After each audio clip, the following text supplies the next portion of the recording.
From my window. I could see the mountain when I flew in, and I could see the mountain, Mount Rainier, when I turned off the thruway. It's big, very big. And there's Seattle. There's the Space Needle, or whatever they call it.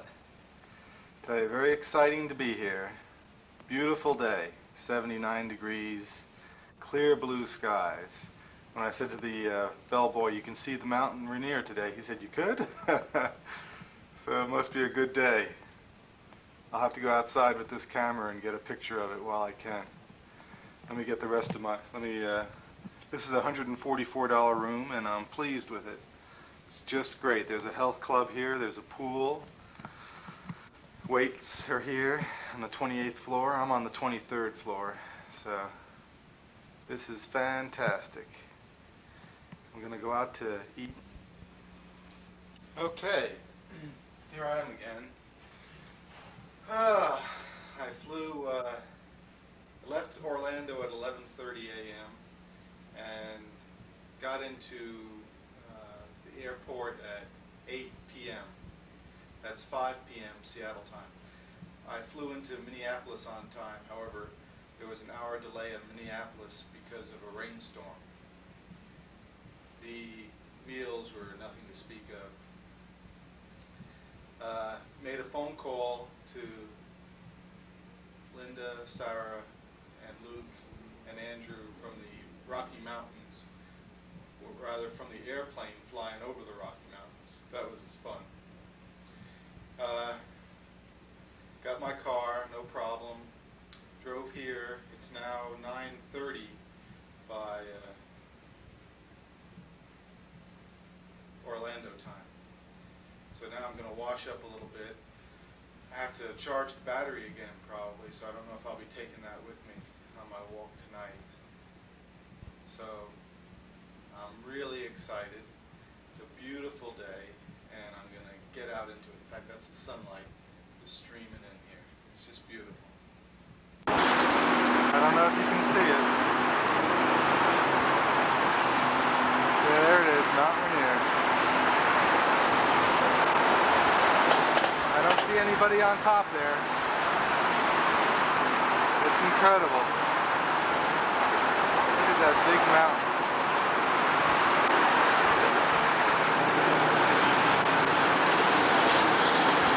I guess there aren't too many days you get it as pretty as that. Wowee. Can't see it from my hotel room though. My hotel's right over here. Let me get back up. There's the mountain. This is the Highway 5. And here's a bunch of hotels. There's my hotel. I'm on the 23rd floor.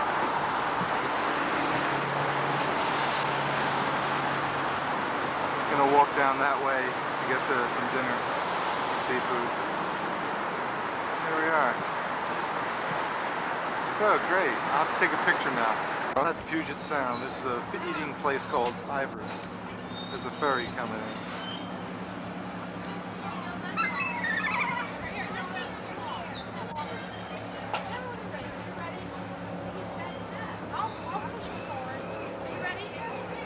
There's a seagull right there.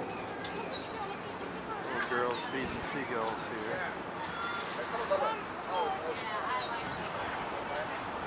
It's the HMS Bounty. Just had shrimp cocktail and clam chowder at Elliott's. Just looking back on the city.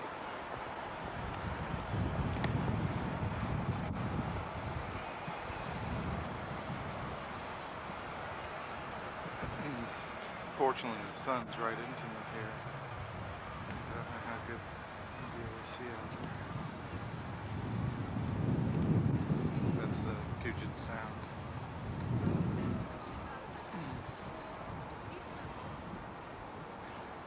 And over there is the Kingdom. Get through those ropes there. I'm all the way out on a pier here. Walk along this street, going into all the shops. It's pretty interesting. There's a trolley. Above me is the thruway.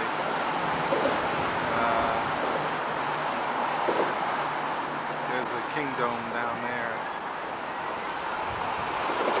There's all sorts of restaurants, and there's sourdough bakery and a lot of Alaskan stuff or Indian stuff. Let's see, this Broad Street, sourdough bread.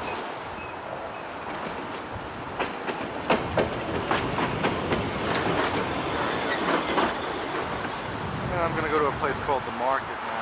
There's a sign over here that says this is where the first steamer from Japan in 1896 came in, and marks it as the first international trade for Seattle. Farmer's Market. Fortunately, it was closed. Had to walk up about 4 flights of stairs to find that out. There's a little pig over there. How you doing?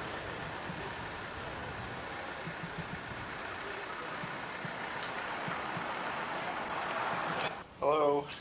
Well, it's my second day of the trip. August 3rd. Did a lot today. Last night I went to bed at 1:30 our time, which makes it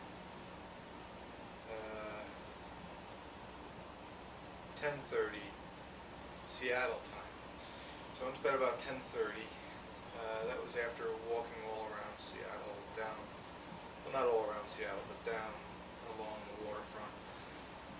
And got up this morning at 8:30 our time. Right.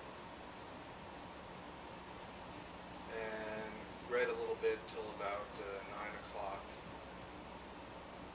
And so then I left here at 6. Then I took a shower. Let's see. Well, what I remember is I got on the monorail at 7 o'clock. Yeah.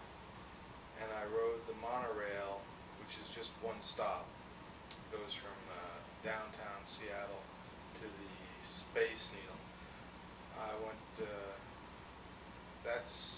starts service at 7. I caught that at 7:30.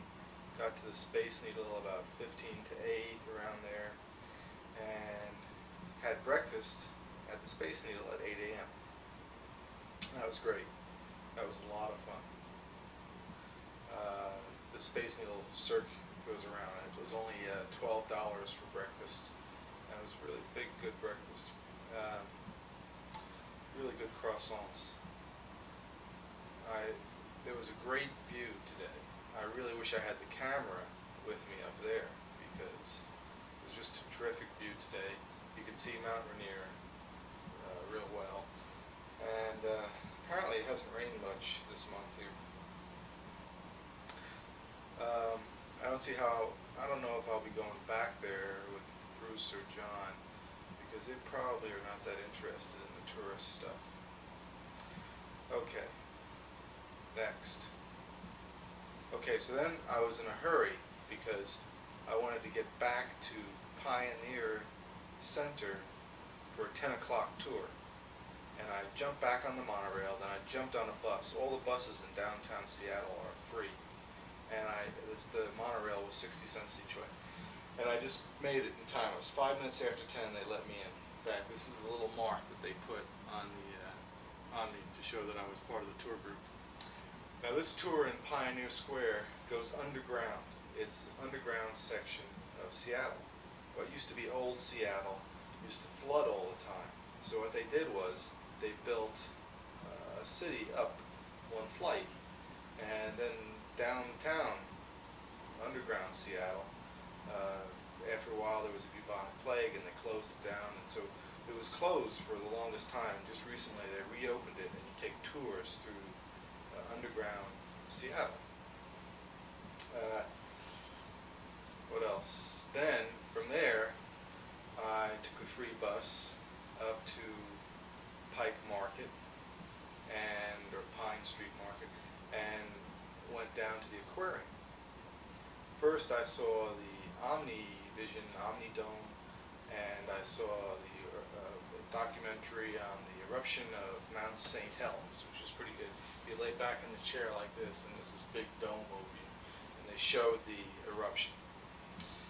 Then I went to the aquarium, nice aquarium. What's real good is that when it's the season, they show the salmon swimming upstream and with the windows and everything, but it wasn't the season, so I didn't see that. Apparently the biggest octopus in the world is found out here in this deep Puget Sound Bay, which is apparently 600 feet deep. What else? Bought a lot of trinkets for the kids. Let me see.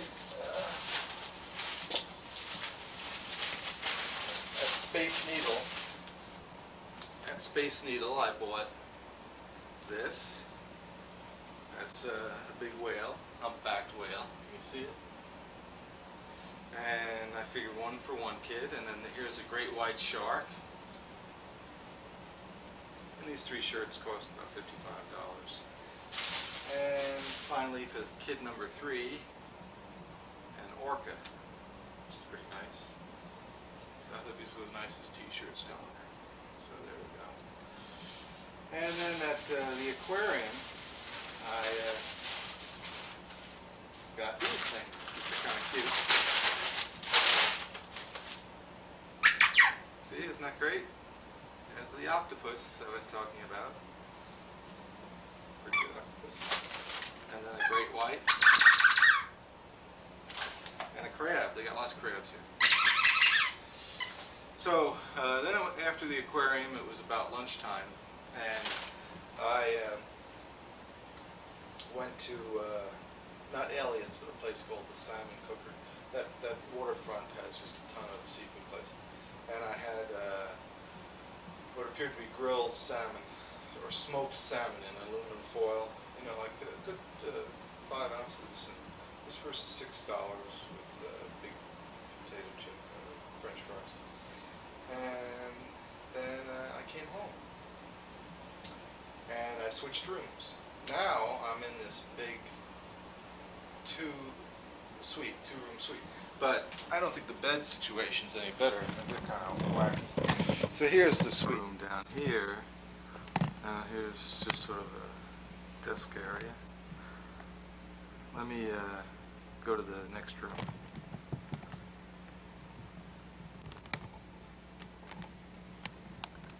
Well, let me do that again. It doesn't look like I was recording. As you predicted, Linda, I brought a picture to my film to 1 hour photo, $14 for 36 pictures, which is about the same as Eckerd's for 4x6s. And here's the I-5 that I came up on the airport with. A lot of traffic on this. Seattle has big traffic problems.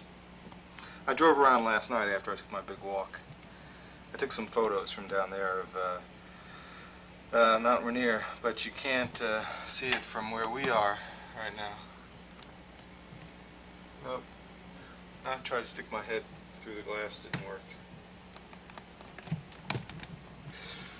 And here on the Sea First National Bank, the tallest building west of the Mississippi.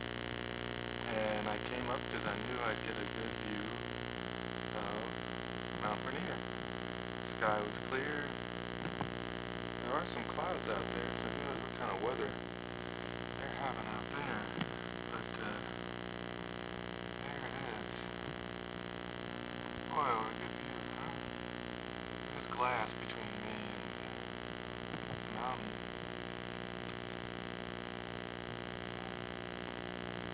You know, I forgot my telephoto lens on the other camera. Too bad. And then that's I-5 that goes down to the airport down that way, between Tacoma and Seattle. And in a couple hours I'm going to go pick up Bruce. And then, let's see, we'll pan over here to the Puget Sound. That's pretty nice, huh? I guess those are the Olympian Mountains out there. Let's see if I can show them to you. So this is actually twice the height of the Space Needle. This is 1,000 feet high, 76 stories, and the Space Needle's 500 feet. They told a story on the underground tour that they wanted this to be the tallest building, but then it was blocking traffic patterns for air traffic patterns for Boeing. So they took 6 inches off each floor. So it was still 76 floors. So it still has the most floors west of the Mississippi. But it may not be the tallest building west of the Mississippi, although they represent themselves that way. Here's the observation tower. I'm the only one up here. The book said that there was $350 to get up here. I came, and a guard took me up. And I'm the only one up here. There's some sort of lawyer or something over there. But it's pretty nice. I have it to myself. Now that's Lake Washington over there. And I think that area across Lake Washington is called Bellevue, right across from the towers. Sort of the suburbs.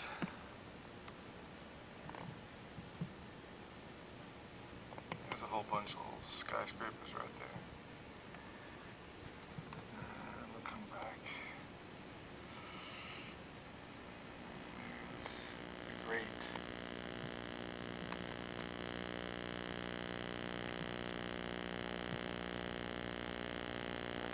Hard to believe next week I'll be on top of that mountain. I don't see anybody up there. Maybe I'll put 2 quarters in the telescope and take a look. Oh. Let's see, I don't know what else to look for. As I 5 over traffic.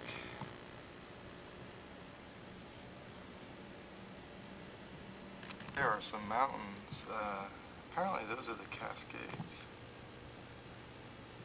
And you can just see there, maybe later today when the sun sets you'll see them better. You can't really, I don't think you can see them with the camera right now. That's the Smith Building. That was the tallest building west of the Mississippi back when they were first building skyscrapers. Same guy who did Smith & Cronin, Smith & Wesson guns. Anyway, right over there is Pioneer Square, and that's where I did the underground tour today. There's a restaurant right there. That's Skid Row right there, that street going in. It's called Yesler Road because it goes up this hill. Let's see if I can get it. It goes up this hill up here, and they used to skid the logs down the hill, and they called it Skid Row. A lot of bums there. And then there's a cafeteria down there that's called the original Skid Row Saloon. It's called I think the Merchant's Cafe. Let's see if I can see it there. It's right there. There it is. Merchant's Cafe. And that's a 100-year-old building. That's the oldest restaurant in the area.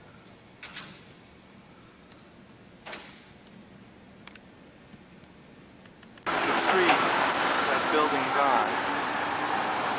And there we go, all the way up. Oh, just about tipped over myself.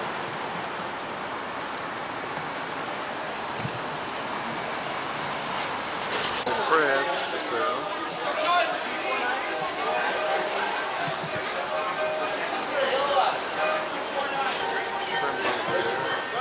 Who's waiting here? What do you like now?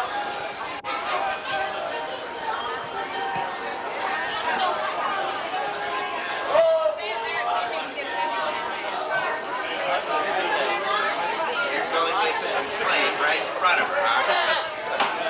Yeah, but we boiled them. Go ahead, slug him. Anybody wait? Oh, I see what you're talking about. No, we boiled them here too. Yep. They made it. Yes, it went quick, went nicely, excellent flight.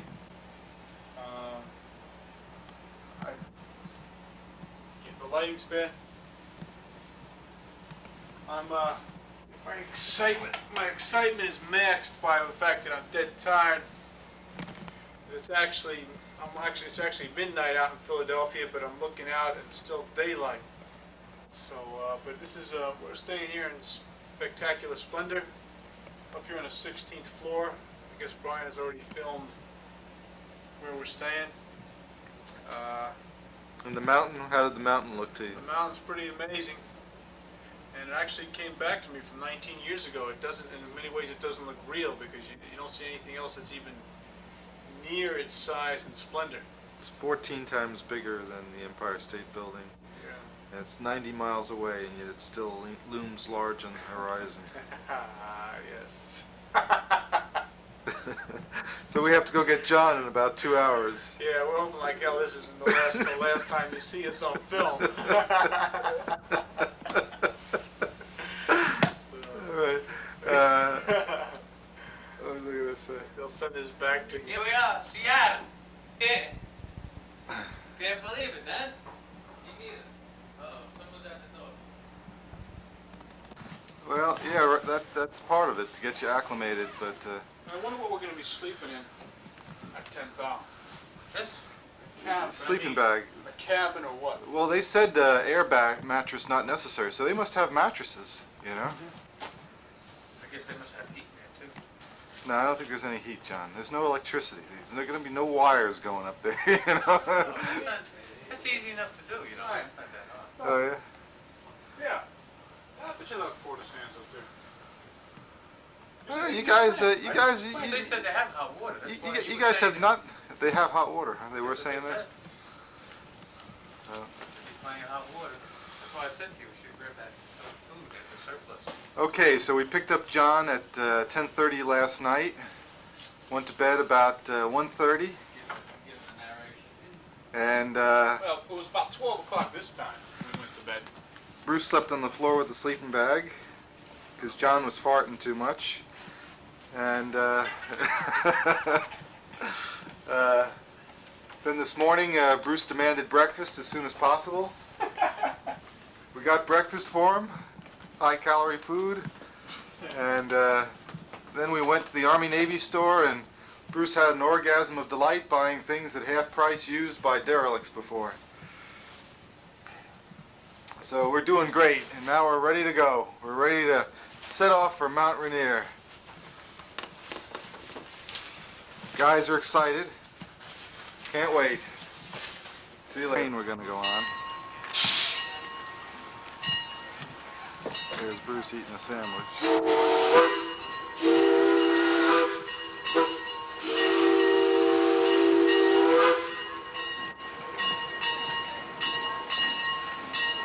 It's an hour and a half ride. Costs $7. We already checked into our lodge. Already drilled up the long mirror.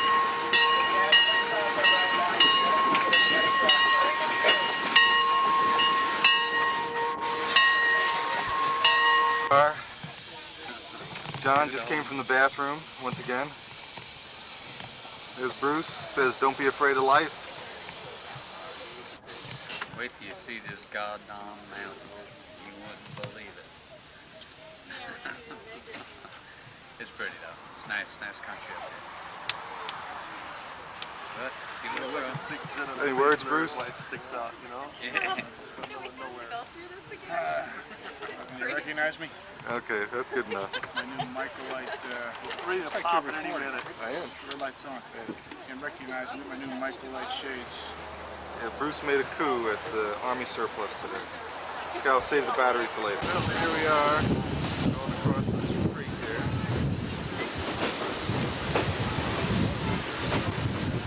Back up there behind the trees is Mount Rainier.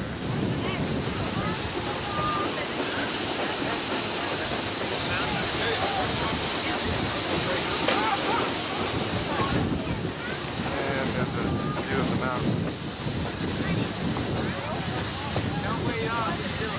Yeah, I told him.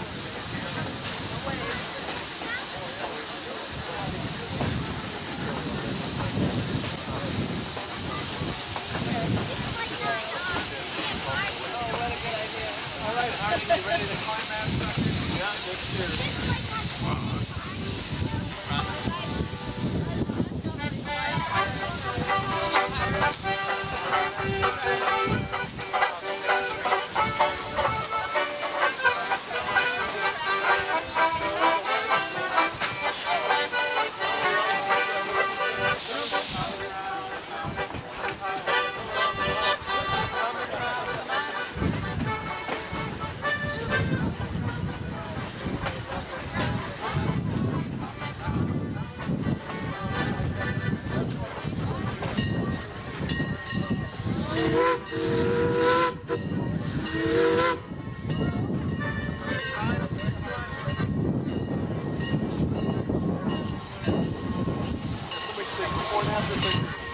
At the end of our Mount Rainier scenic mountain ride is John hiking the lonely trail. Bruce stopped for beverages and food as usual.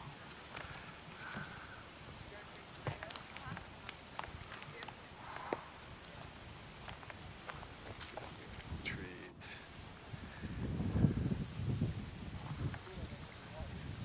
I'm first? Sure. Alright. What's this today? Saturday night. Here we are at downtown Burbank.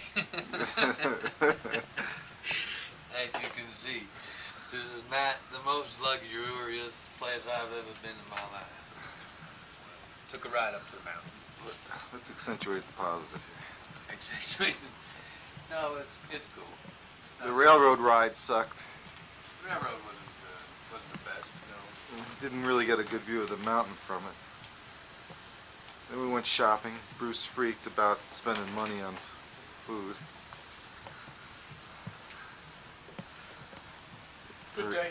We This is the room. Can't really see much. There's my loft up there. started our basic training today. Some hikes.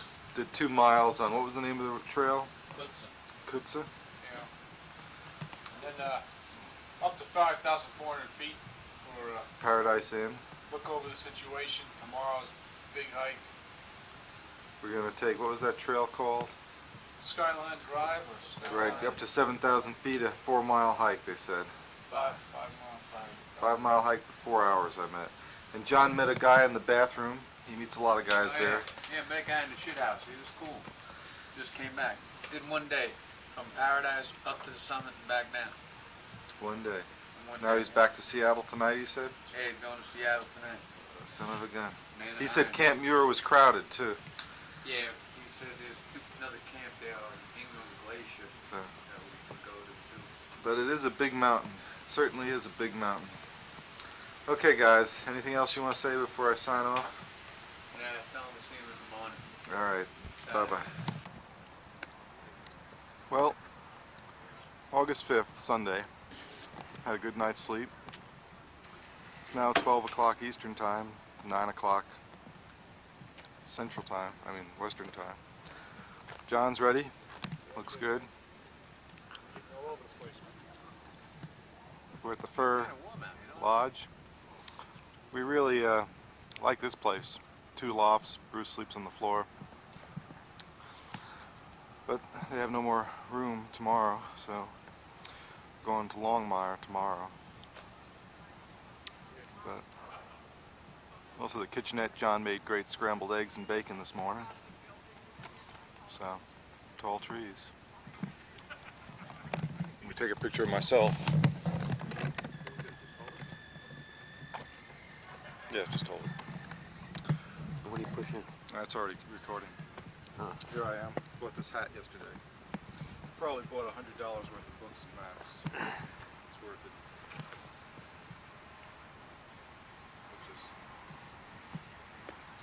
Almost.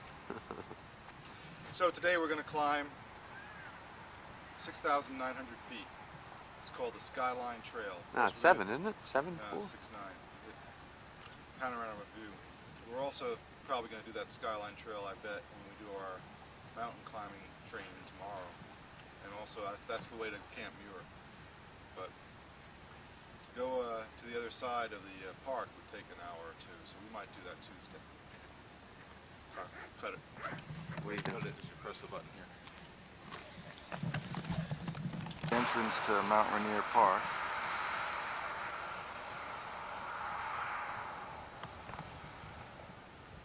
We're at about, I don't know, 2,000 feet now, supposedly. This is just outside of the park. John went in for some sunscreen, I think. There I am in the window.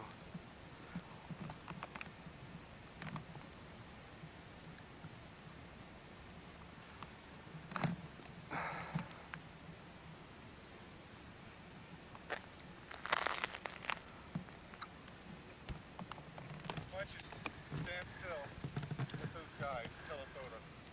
Don't pan fast. If you pan fast, it gets jerky.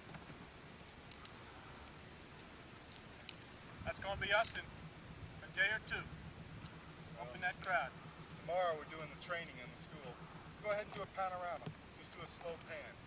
Right now we're approaching 6,000 feet. Get the flowers down here.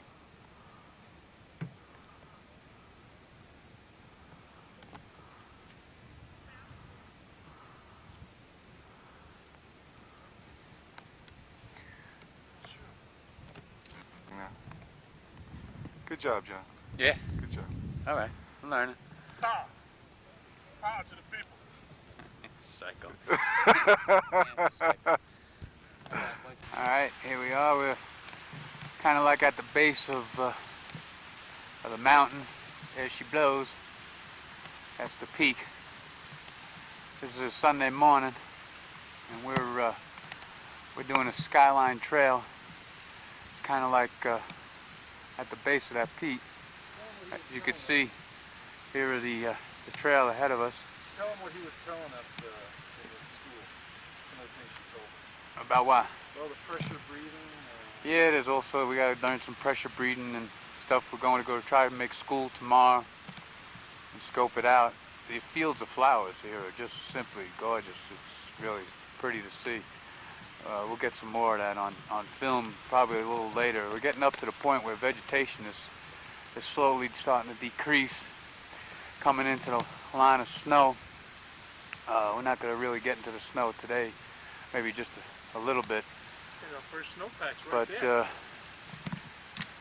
we just were with, what you saw before was a group of mountaineers. They're going up, staying at Camp Muir tonight and making the summit tomorrow and then back down. And they get us up kind of early in the morning because the snow is hard. Kind of towards the afternoon, they're worried about it being too slushy. Okay, that's good, John. Let's move on. All right, here we are. This is looking the other way of the mountain, coming up on some really, really pretty views. If we look coming up over here, you'll see the peak of Mount St. Helena in the background there. I'm having a little trouble here catching it.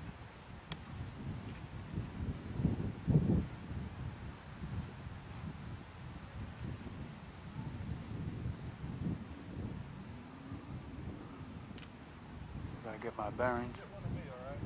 Same thing. All right. Really beautiful. Something I've never seen before. Back there is Mount St. Helena. You catch it. See if I can maybe give you a telephoto on it.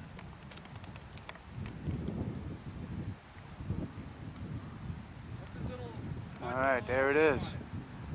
Couldn't make it out too well in the background, but you see it there.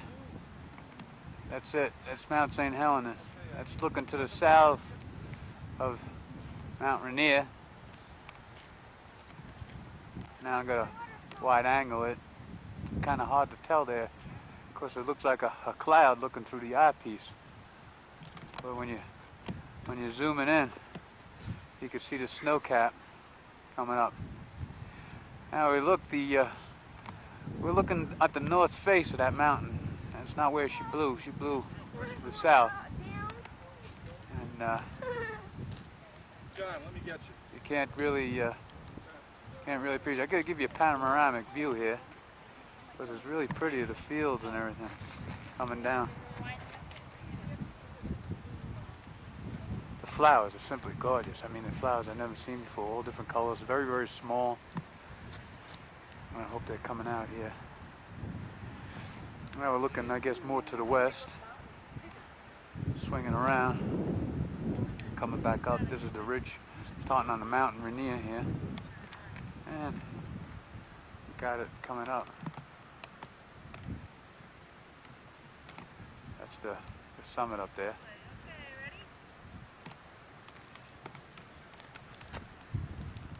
This is where we're heading down. Pretty mountain. Alright, talk to you later.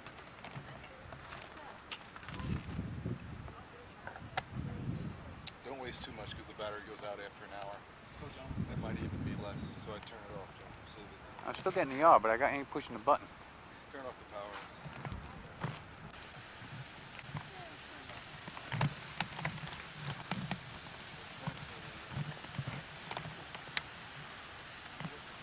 He's obviously used to people. Having a little trouble? There you go. I think I'm out of focus here, Brian. If it's too bright, don't touch the lens, please. If it's too bright, it looks like a focus, but it's not. Just trust it. Take a look. Here, hold the camera. Yeah, it's just that it's too bright. Oh, it's the battery's getting low. Yeah, the hell with it. Panorama Point. 6,800 it says. And out there, there's the mountain climbing school, which we'll probably be doing tomorrow.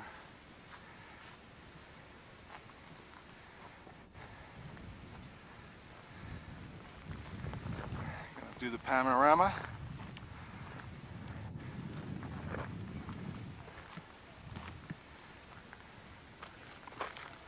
I left my lunch on the car. Had a auspicious start. Now that's Mount St. Adams right there, but you may not be able to see it. Let's see if we can find it. It all looks kind of blurry to me because the battery's about to die. But I'm at 7,900 feet, 800 feet, no problem. No dizziness, no headache. My head might have felt a little tight this morning when I woke up at 2,000 feet, but I feel fine. Can't see, well, yeah, there's Mount St. Helens. I don't know if you can see it anymore.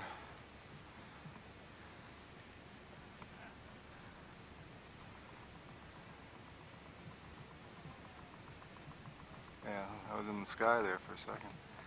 I don't know if you can see Mount St. Helens out there, but it's out there somewhere. Let's go back. I can't see it, but it's probably out there. Alright, and panoraming around. You looky here. This is part of the trail.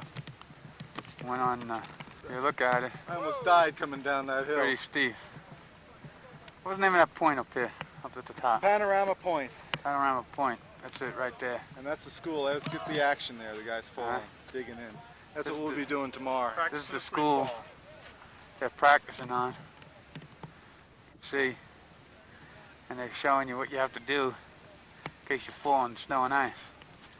Which I almost did This today. path here, though, is a little treacherous. Here we Little are. is not the word. All right, we're running low on the battery, so I'm out. Here we are in the middle of the snowfield, and It's out. Yeah,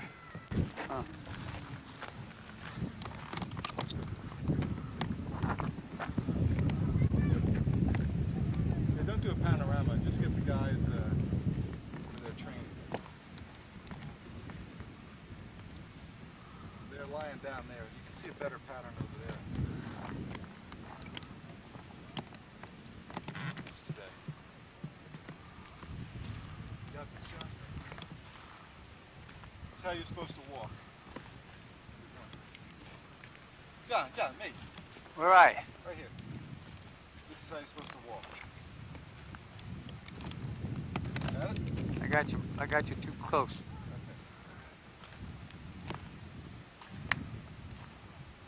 Got it? Do it again. Oh, come on, man. Jake next time. Goes good down in Florida.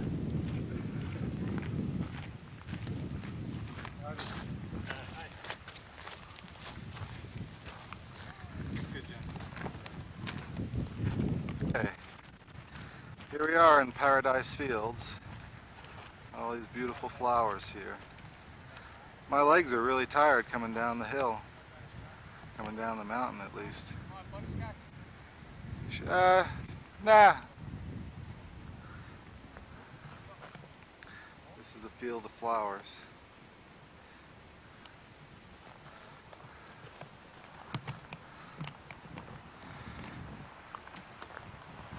It's the way we came.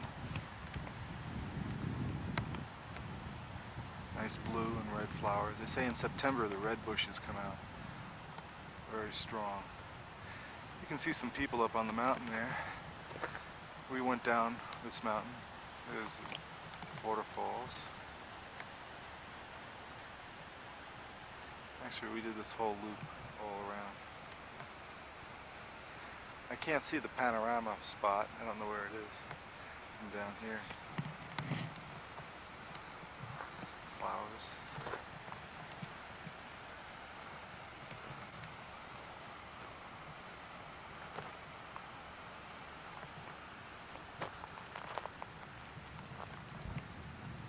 Edith Falls.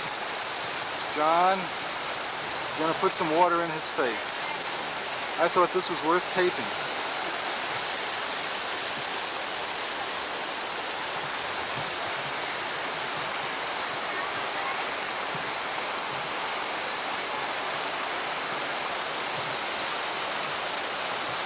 There he goes. John is putting some water in his face. Oh man, that's good.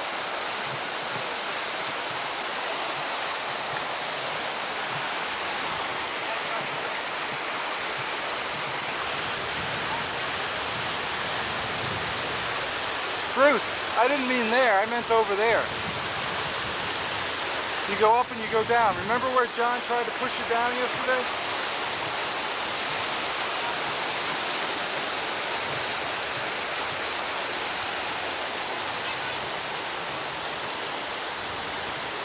Okay, any second, Bruce will show up.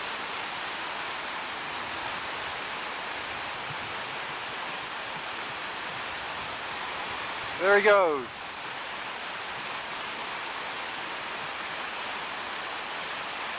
There he is. He made it.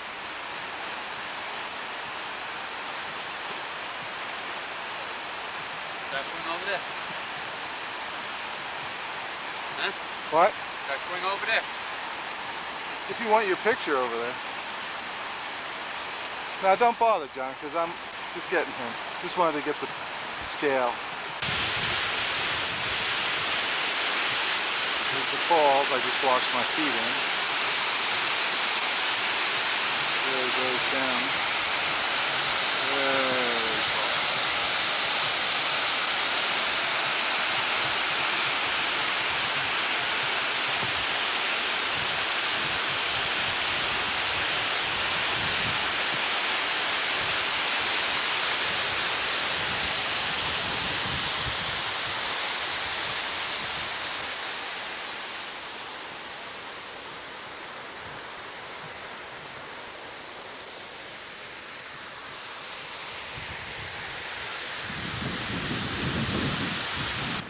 Well, good morning.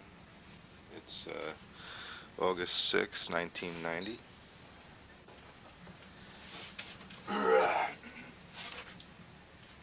Yesterday, we happened to see people go up for a summit climb, and we followed them for the first 1,000 feet going up.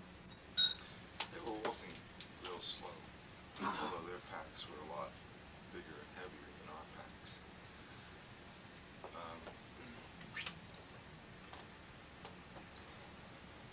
But still, we thought, well, we could go at this rate forever. Then,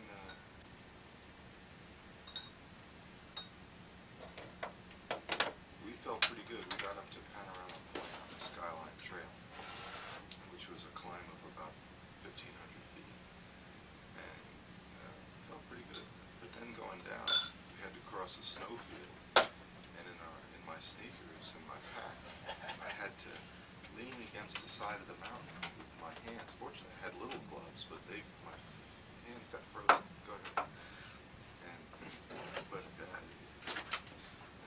wasn't able to lean against that mountain, I think I would have slipped down the hill. And this is before we even start the summit climb.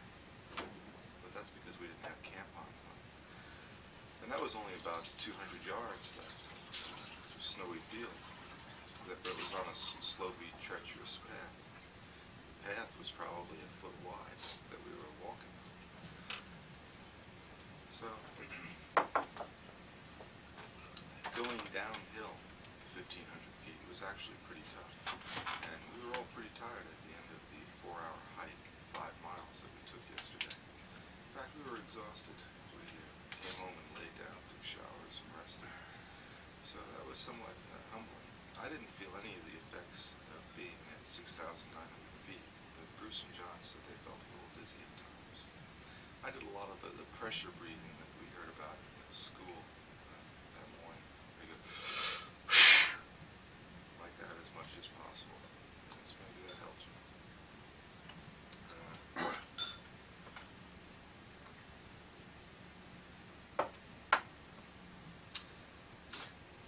So we were pretty tired last night. Well, part of that might have been a lot of the sun exposure. I put on sunscreen probably at least 2 to 3 times, and even still, I got burnt just a little bit.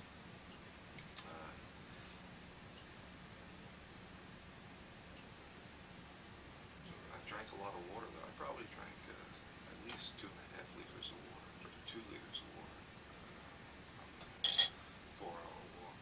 And John made spaghetti last night. That was great. And I've been reading about all the tragedies in Mount Rainier, usually avalanches. And because it's been so warm here, there have been avalanches. Well, actually, we heard an avalanche when we were up at 6,000 feet yesterday. We couldn't see anything. And then somebody told us about the ice caves. They had walked over to the ice caves, and about a ton of ice and snow just all of a sudden went and boom, fell down. So they advised us not to go into the ice caves. What's happening is the glacier is receding, and all the ice cave and ice sculptures that they had there is disappearing.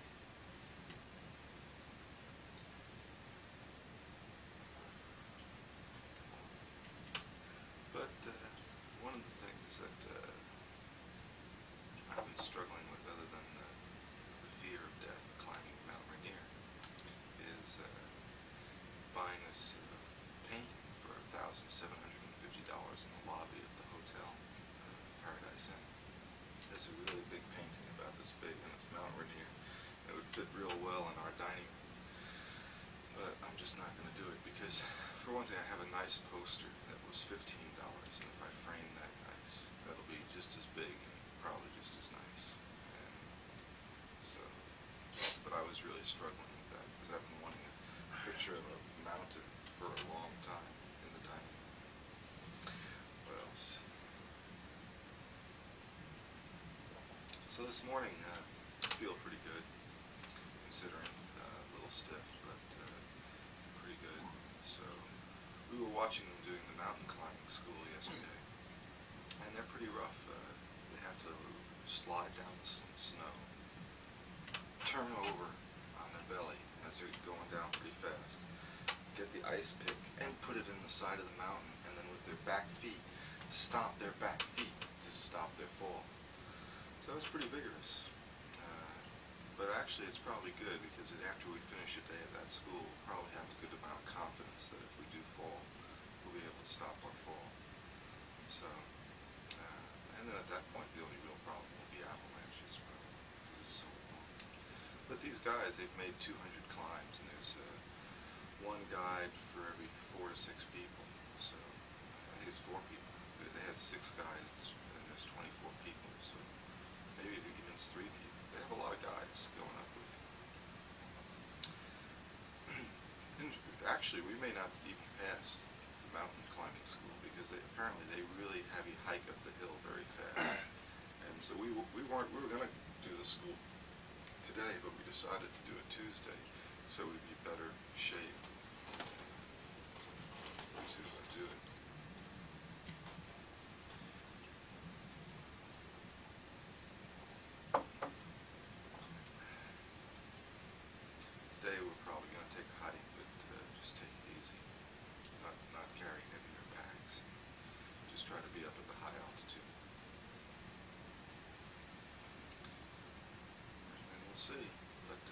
say we're all somewhat intimidated. John apparently is less intimidated, but that's probably because he was extremely intimidated when he got here.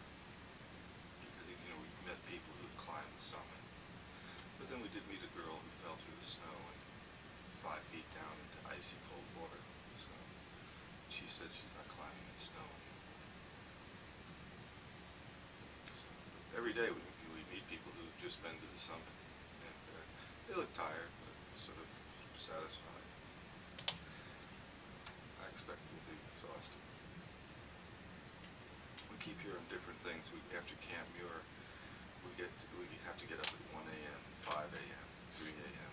to start the summit climb. And part of that, they say, is they want it while the ice is still pretty hard when you're going up. I don't know. I think it's just so you have a lot of time so you can get all the way back down to Paradise Inn. This way we'll make it safely to the summit and just die coming back down. Slipping down. Yep. Coming down is actually a lot harder than going up. Fall through the snow coming down. At least you've been to the top. I'd be tempted to slide down the mountain coming down, but you can't imagine the actual size of the mountain. I want to get a mileage. I say that the mountain would be larger than the island of Manhattan. I'll say that again. I want to look again at a full, too bright, at a full map again of Mount Rainier.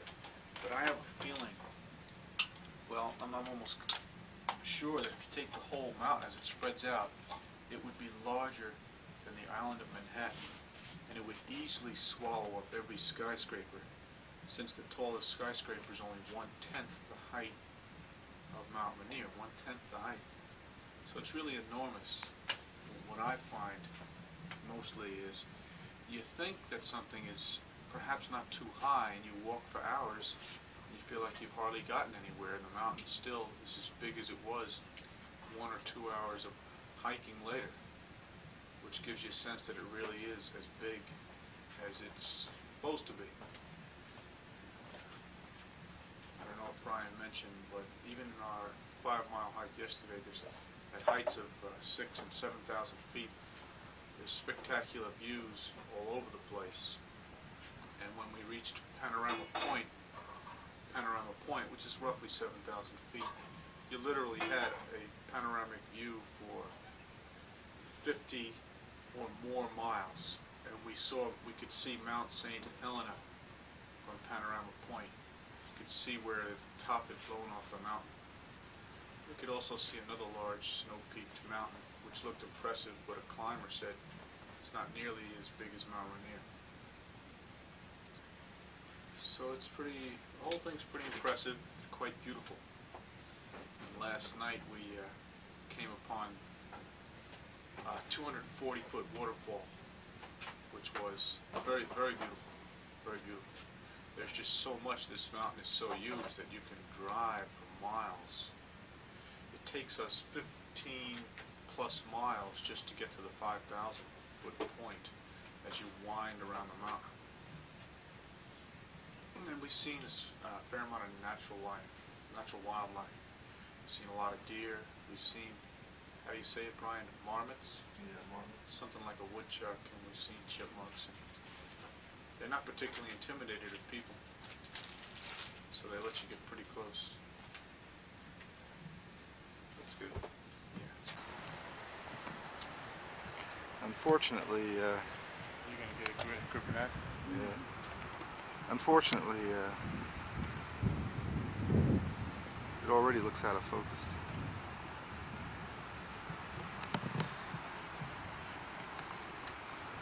It's a big drop down there, folks.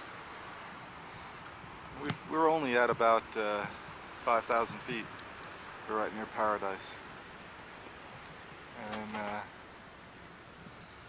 you can see, a lot of people around here.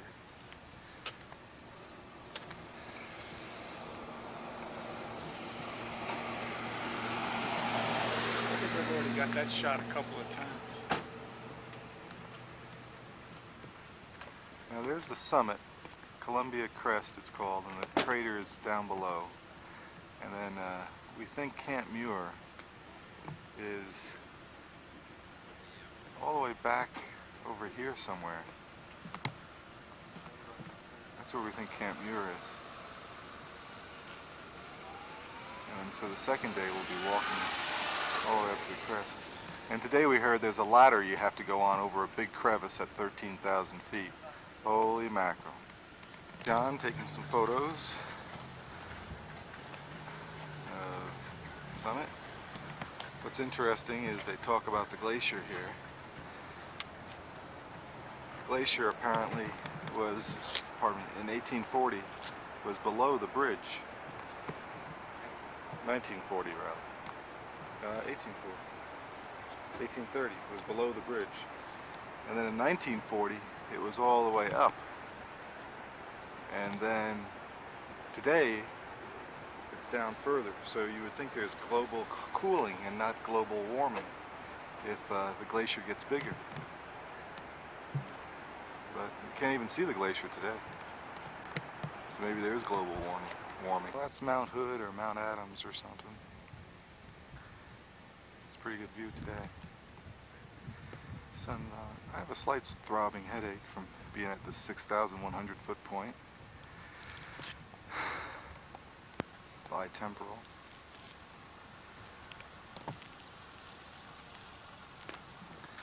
And there's John. Using the binoculars or the camera. We're at Sunrise Point.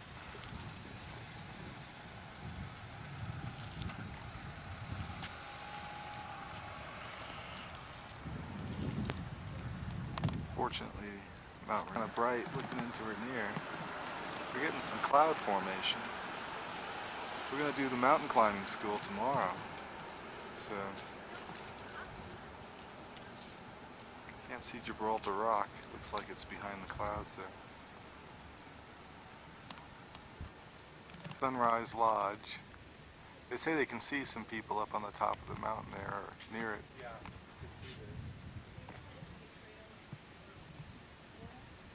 Oh, you see this ridge, it doesn't have snow on it, just down here above. There's Gibraltar Rock. If you follow that ridge up about halfway, just right above. Yeah, you can look in here, they're right in the center now.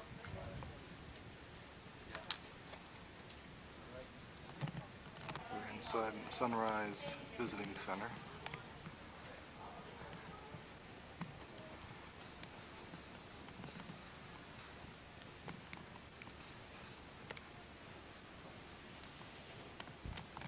The topographical map of Rainier.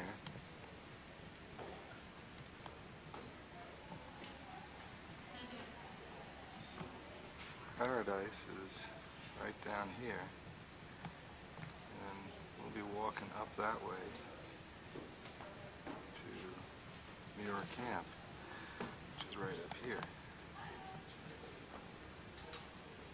And then you go the next morning up this way to the crater and the crest. Right now, we're at Sunrise, which we drove all the way down over here.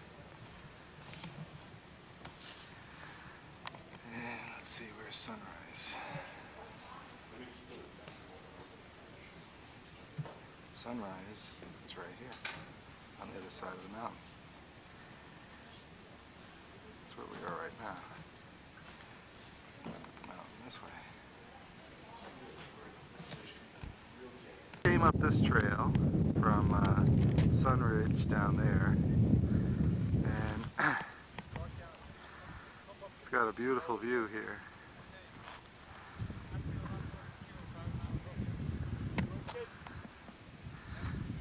That's the DG Point.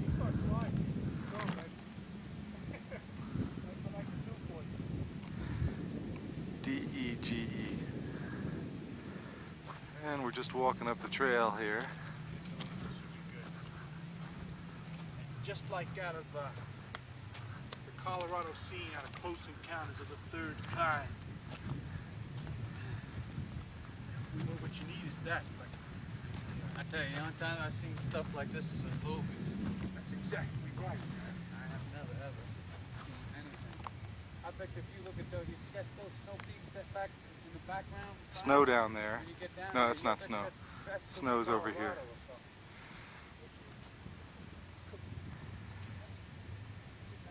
That's west. Can't really see the distant mountains too well. It's a really steep jump. North is that way. Beautiful rocks here. Must have copper in them. Up towards Vancouver. That's iron, Brian. Iron? Yeah. Oh! And that was John. You may have that something on tape. That's it. That's him. That's been the whole trip, fellas. I gotta leave my mark. Down there. Baby doe. It does look young. Yeah, he's not even a year. He's looking at us. Should I take a rock at him? No. Thanks for saying that for my kids' benefits.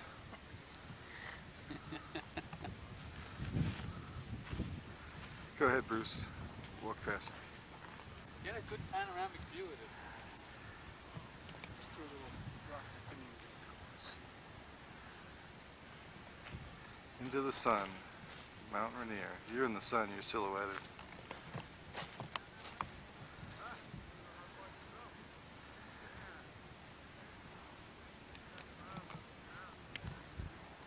D-Day. It sure is. This time we gotta make sure we have everything packed. Because once we head up the mountain, you got what you got. And what you not, you don't got. We're at the Nisqually Lodge. Yesterday we did the school. School was pretty rough. John and I barely made the physical part, but we were excellent in technique, so they let us go. But I don't know if I'm going to make it to the summit. Don't like that talk. Hey, how are you? John's getting his gear. He says the pack is very heavy. That's the suitcase. There's the pack.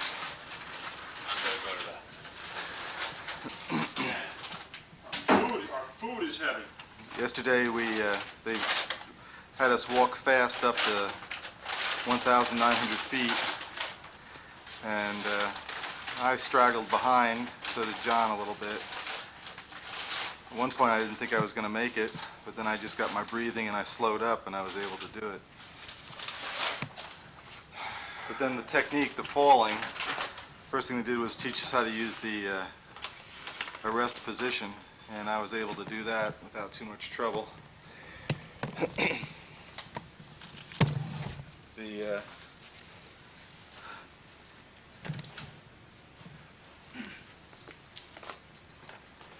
What you do is you have the ice pick like this, you're on your back, and you roll over and put it in the ground and pick up this part, and you got your feet stomping down in the back. We did that going downhill on our backs also. You just turn a little bit and then you reach up and stick in. And then we did it going down on our front like this, and you just lift up and then you stick it over 45 degrees and you swing around. Then we did some rope work where we walked on the rope with the rope up and down the hill, swishback. And we went up some pretty steep snowy slopes. And actually it was when we were doing the arrest, sliding down the hill yelling, "Falling!" that I would get really tired after each one, out of breath just from falling down. In fact, then we were done, and because we were so good in our technique, they let us through, but I have a real hard time with the boots because they were pressing against my shin. So I'm going to try to go up as far as I can just with my sneakers, but backpacks are going to be pretty heavy, but they do go at a very slow pace going up. I've got this little thing where I have to clear my throat constantly. It's probably a little congestion. Because yesterday we came down the hill at a breakneck pace. And when we got in the car and started to drive back to the hotel, I got this terrific cramp in my inner thigh. We had to pull over, and John had to help me rub out the muscle cramp. It's terribly painful. Then we went out to, what is it, Eatonville? Eatonville. And we got a bunch of food for the trip. I got Twinkies and granola bars and Big Newtons, and made a mix of apples. Made a mix of nuts, M&Ms, Raisinets, and dried fruit, and been letting my beard grow since I got here. So today we go to 10,000 feet Camp Muir, and I feel pretty comfortable I'm going to make that, although it's going to be pretty damn tough. As to going to the summit tonight at midnight or 4 a.m. tomorrow, I don't know.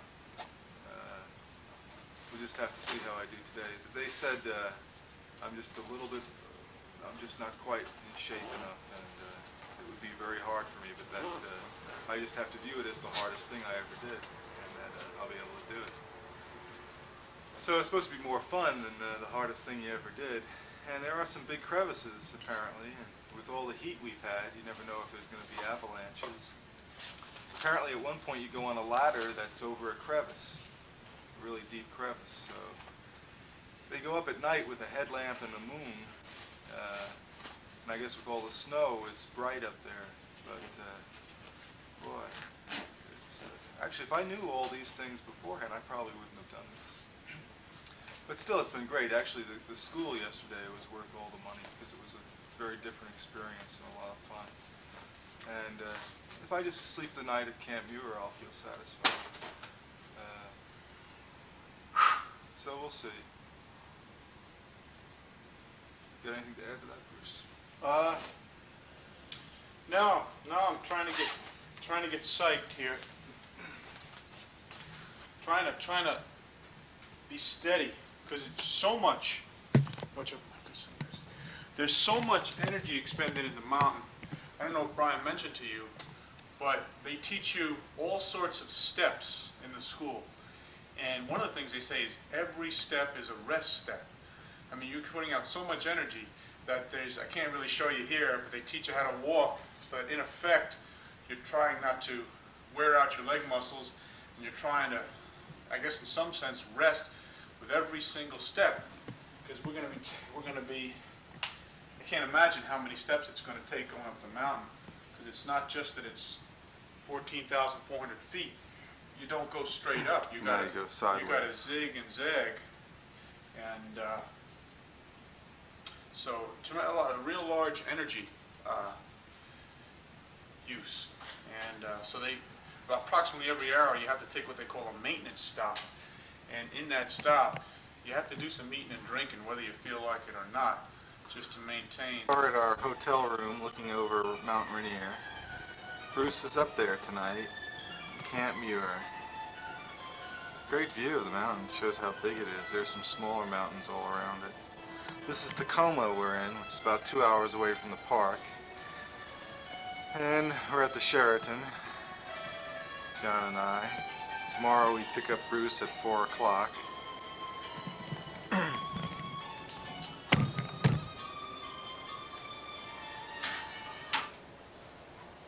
What happened was John and I went up the first leg, and full packs, which must have been 35 pounds each. And That was more like 50. felt like 50. No. And I tell you, I got up to the first 1,000 feet. We made a stop. We were lagging behind. And it was as if I had run a 10K race. I mean, I was breathing so hard, pressure breathing. I mean, I was okay. There was no way I could do another 4,000 feet, and they said it was going to get harder, less oxygen. So John and I called it quits. The guide walked 3 of us back. But Bruce was feeling good, so he went on up to Camp Muir. So we'll find out tomorrow whether he made the summit or not. John and I are going to go into the hot tub now. We're going to go out and eat. We'll see you later. Deja vu experience about this dam here. Alder Dam. There's a tower that the electricity is produced. We just left Tacoma. We're on our way to pick up Bruce.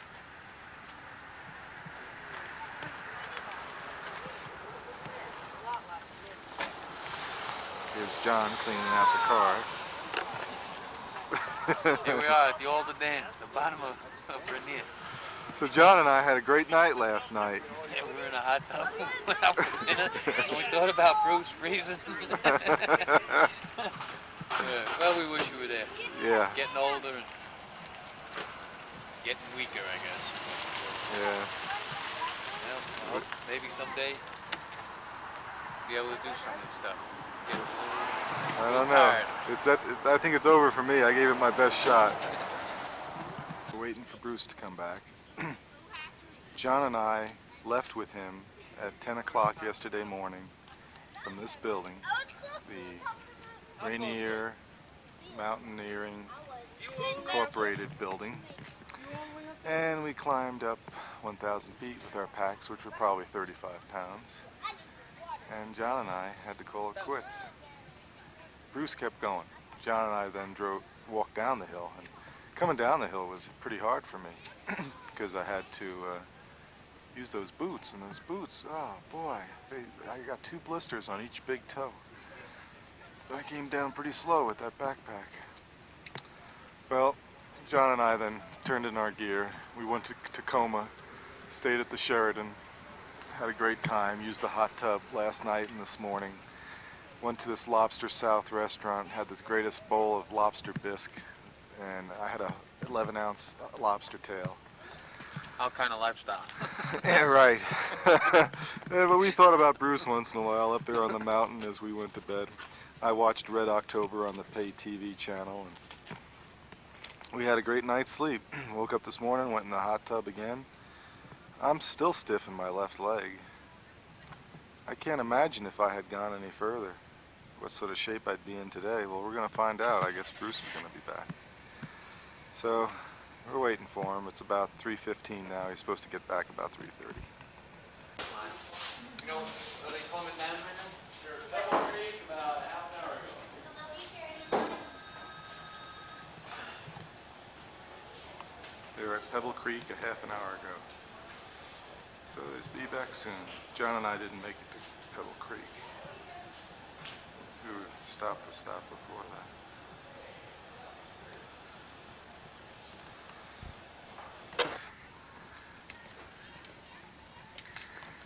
Here comes the conquering hero.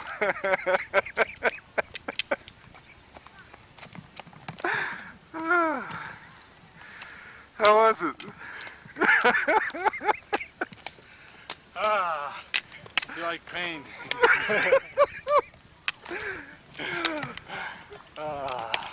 Hey, John! John! Do you see him up there? No. He went up there to see if he could get you. The So you got to Camp Muir, right? The wisest decision I made was not to go to the point. Is that right? Why? Shit. 4 people fell in crevices. You're kidding me? The other guy, the father, he's up on the thing puking his guts out. The mother's a corpse. So I came here, I enjoyed myself. Oh, yeah, It was very, very hard. But I mean, I stayed there. I think that was the wisest decision I ever made.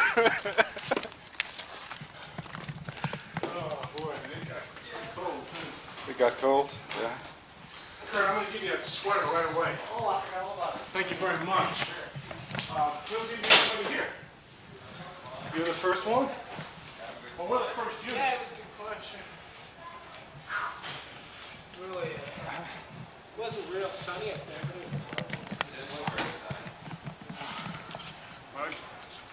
My legs are tired, and I didn't even go to the point. I can't believe that both these guys went to the point.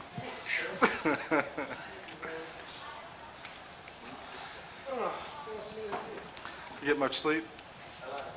Yeah. When did you make the decision not to go up? Well, I sort of made it the night before, and then Yeah. When did they leave? they woke up at 11:30. They left. I guess they left between 12:30 and 1.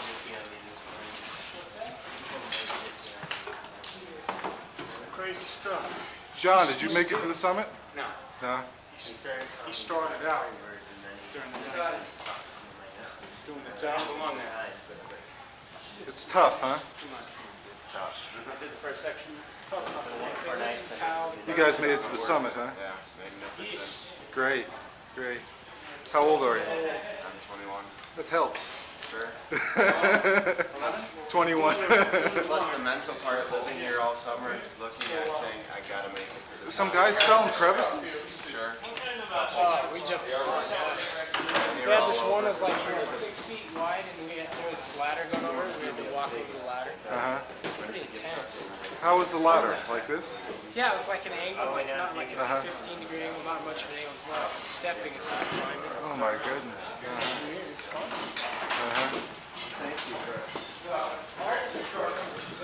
So you had a good view last night? Yeah. How was the weather up there?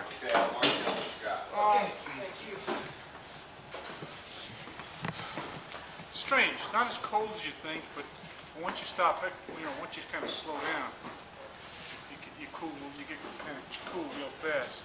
How were you walking up there? I mean, Well, when you got there, how'd you feel? I was wiped out. Were you doing a lot of pressure breathing?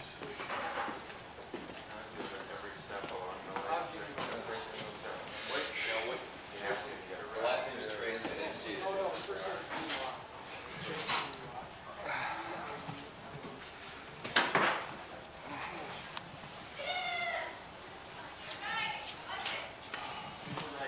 You can't. My legs like shake just from coming down. I bet. Of course, I don't know why I followed Kurt. You were right behind Kurt. He's the lead one. At least on the snow coming down, you sort of half slide. It's still tiring. I can't believe the other people did it all the way. Let's see, we got 1, 2 poles. This is somebody else. Somebody just took my 2 poles over there. I took 2 poles, yeah. Here's the rest of my stuff, but that's not me. Okay. Somebody else. 1 crampon, 1 pole. You know, actually, you look pretty good, considering. I was just thrilled we got up there. I possibly could have made it. I think I would have been real sick. Yeah. I think I would have been sick like years ago. And they tell me it's real hard.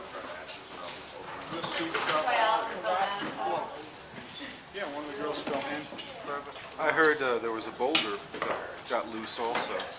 It was a rock slide or something. Right. And that made some women turn around, come back. They got spooked about it. So. How was the air at 10,000? That didn't.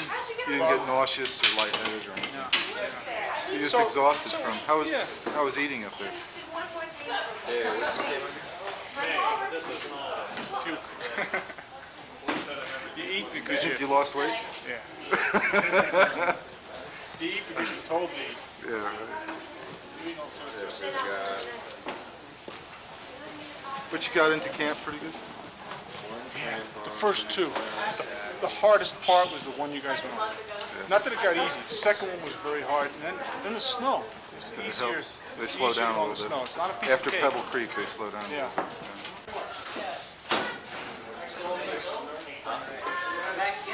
Okay.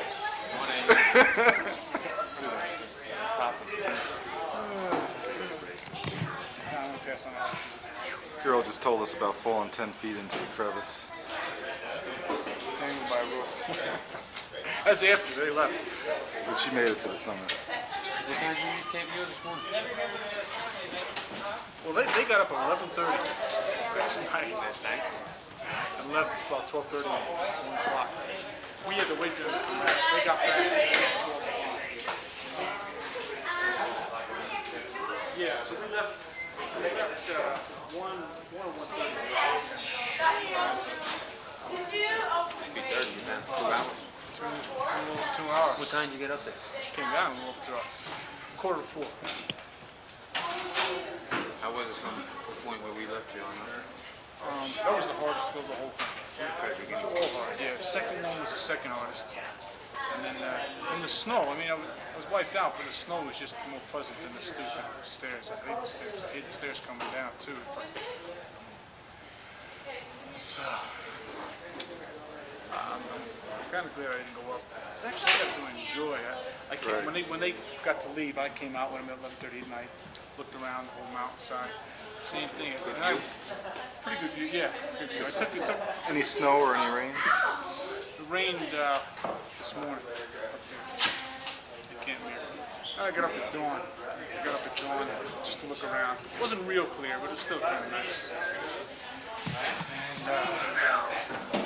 More breathtaking than the trails that we went Well, we had some good ones. I guess in some ways it's a great view up that way. You could really see the same things that we saw, but you're even higher up. Are you checked in? Yeah, I'm finished. You want to go? Yeah. Yeah. Okay. I'm to the summit? Well, when they were briefing us for the big climb going on up, they said it's it's very hard. You make stops at 11.3, 12.3, 13 something, and they said when you get there, if you're really wiped out, you should tell us, and you don't have to go any farther. And then he said, if there's a number of people who don't want to go up, a guide will turn around and take you back to the base camp. However, if there's maybe just one or two of you, it doesn't merit sending down a guide. They bring the guides bring sleeping bags. They put you in a sleeping bag and stake you to the mountain and pick you up on the way back. And they did that for two guys. No, actually a guy and a girl. They stopped at 12.3 at the so-called Cleaver, and he's a big, strong guy, and he said he was freaking out. I guess because people were falling. So even though he's a strong guy, he said, "I'm staying." And so they put him on the mountain. That did it. There's no way I was gonna go.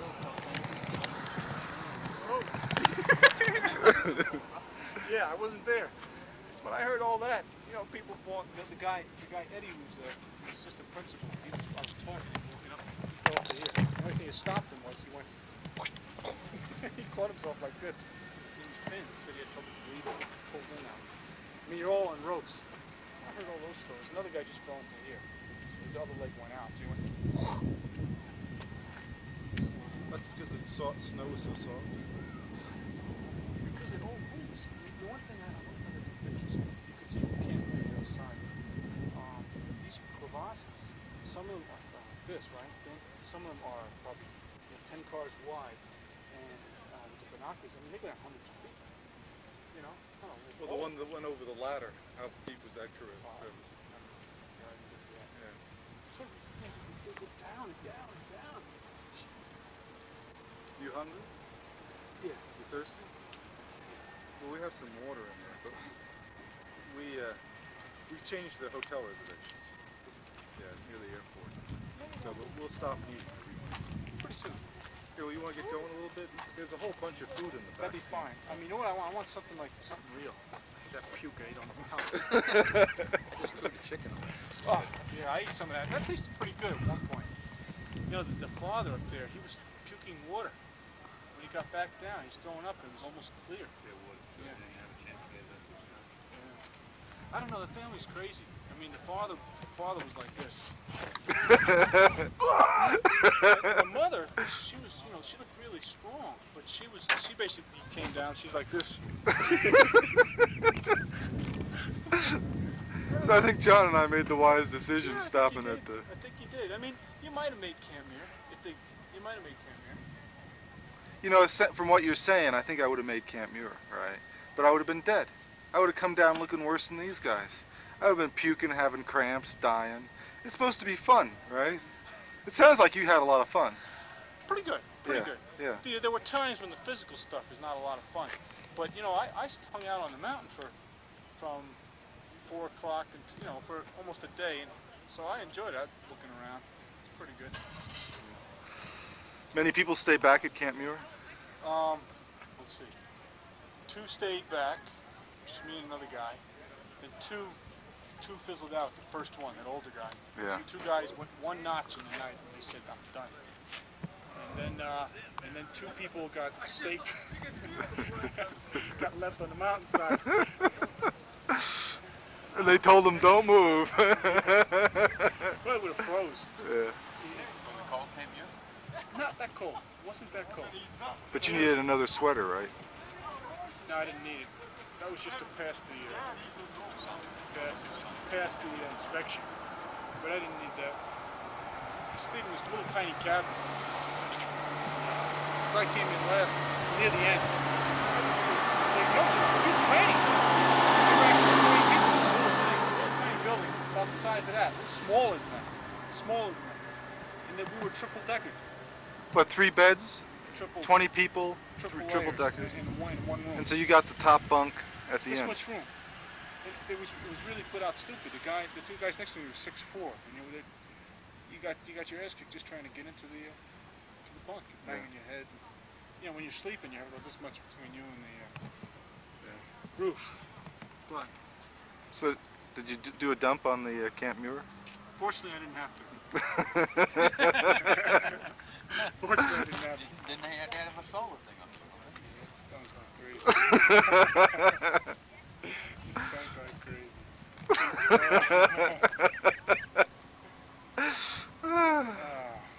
We thought about it. That bad something. You guys have trouble finding folks? That's true. Last year. Full and that's full of lies, right? We told a lot of girls to go. That was the guide going up. Yeah, even Kurt, he was a leader. Even Kurt admitted, he said it was pretty strange because weather changes were kind of weird. I don't think he probably doesn't usually have 4 people falling in crevasses. I wouldn't think. So that makes you wonder, you know. So The anchor in. They go to the anchor position and anchor up. I didn't find out about the girl. The 2 guys that I know that went in, they felt, you know, they stopped themselves. Their leg went out and they spread. And the other guy, fortunately, got his arms out and he went down to the ear. And I don't know the full story, other than they said that Allison had fallen. You know, she had taken a bigger fall out of sight. So. Well, you make us feel better that we didn't go. You know who was up there at Camp Muir? The governor of the state. Whitaker, Oh, yeah? the big guy, took the governor and some other people up.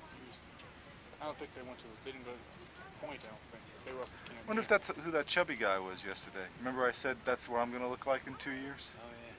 Maybe. Because he's the one who went up with Whitaker. Oh yeah. Yeah.